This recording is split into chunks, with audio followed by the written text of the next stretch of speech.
नमस्कार, मैं विजय कुमार, आपका हमारे चैनल पर स्वागत है। चलिए चलते हैं खबर की तरफ। अभी विजय शाह जो कि मंत्री है मध्य प्रदेश के अंदर भारतीय जनता पार्टी की सरकार में, उनका मामला अभी ठंडा भी नहीं हुआ था। जिन्होंने टिप्पणी की थी कि सोफिया कुरैशी के ऊपर जो टिप्पणी की थी, और उसके बाद मध्य प्रदेश की हाई कोर्ट ने वहाँ की पुलिस को ऑर्डर भी किया था कि इनके खिलाफ एफआईआर दर्ज की जाए। अभी वो मामला ठंडा भी नहीं हुआ। सोशल मीडिया के अंदर पूरे देश भर में उनकी बात को लेकर गुस्सा भी है और आक्रोश भी है और नाराज़गी भी थी। लेकिन एक मामला और भी निकल के आ गया, वो भी मध्य प्रदेश से के जो उप मुख्यमंत्री है, मध्य प्रदेश के जो उप मुख्यमंत्री है जगदीश देवड़ा, जो कि एमपी भी है और भारतीय जनता पार्टी के मध्य प्रदेश में, उन्होंने जो एक बयान दिया है, उस बयान को कांग्रेस ने पकड़ा और उसको तूल दिया और उसको मुद्दा भी बना लिया।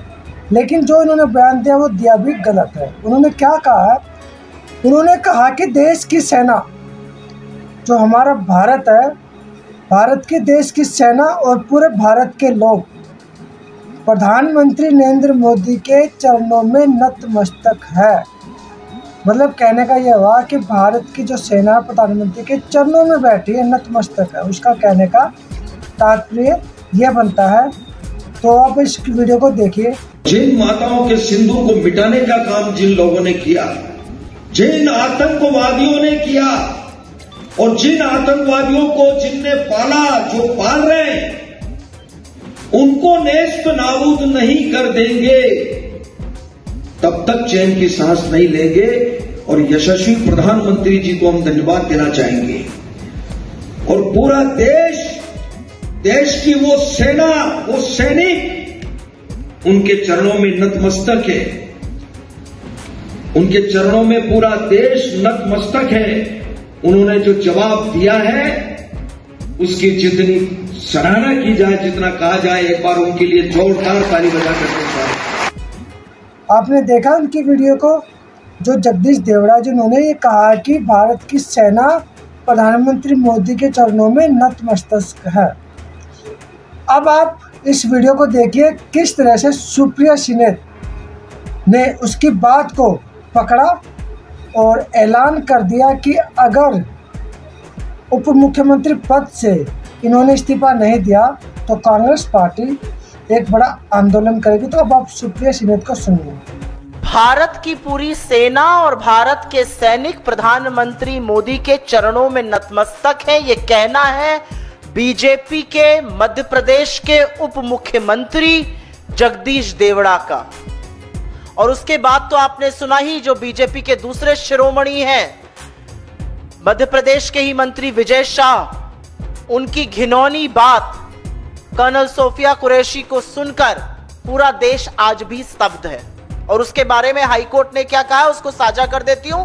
लेकिन सेना और सैनिक किसी के चरणों में नतमस्तक है, यह बात हिंदुस्तान का कोई व्यक्ति कही ही नहीं सकता है।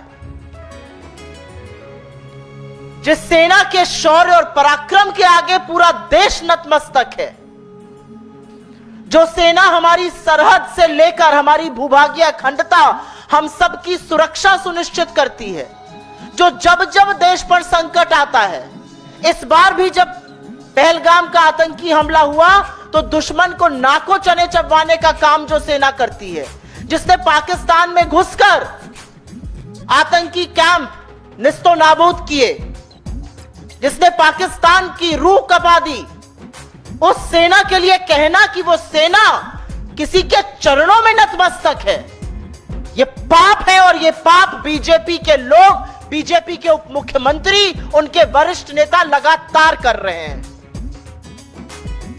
हमारी सेना ने हर बार दुश्मन को धूल चटाने का काम किया है, और इस बार भी इतनी आक्रामक कार्रवाई की कि पाकिस्तान के पैर कांप गए, उनकी रूह कांप गई।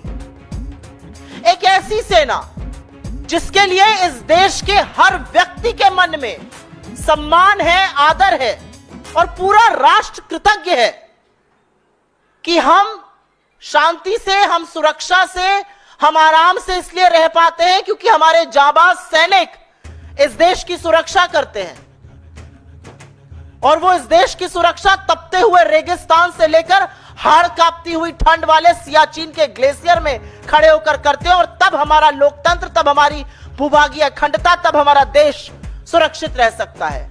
और ऐसी सेना के लिए जिस व्यक्ति के मन में इतनी दुर्भावना, इतने गंदे विचार हैं, वो व्यक्ति किसी भी पद पर रह ही नहीं सकता है।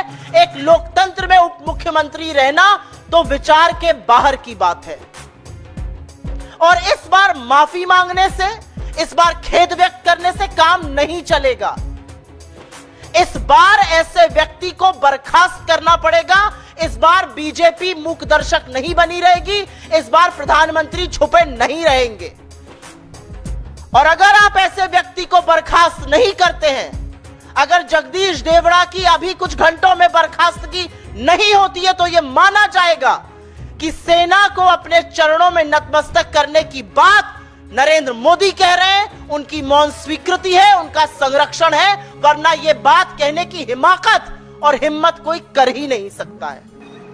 सुना आपने सुप्रिया सुलेत को? ना जाने भारतीय जनता पार्टी के जो मंत्री है, जो नेता है, वे क्यों इस तरह की बातें बोलते हैं कि कांग्रेस उनको पकड़ती है और मुद्दा बनाती है। सोच समझ के उनको बोलना चाहिए। देश की सेना को लेके, पता नहीं देश की सेना के ऊपर 2 मंत्रियों ने अभी तक बयानबाजी की है। एक के खिलाफ एक्शन के लिए पूरे देश ने आक्रोश भी किया, यहाँ तक कि हाईकोर्ट ने भी ऑर्डर किया। और दूसरे अभी ये वहाँ से निकल के आए जो उप मुख्यमंत्री है मध्य प्रदेश सरकार के, जगदीश देवड़ा। तो आप इस वीडियो को शेयर कीजिए, लोगों तक पहुँचाओ, अपना कमेंट जरूर कीजिए ताकि जनता को पता लगे कि भारतीय जनता पार्टी के नेता क्या बोल रहे हैं।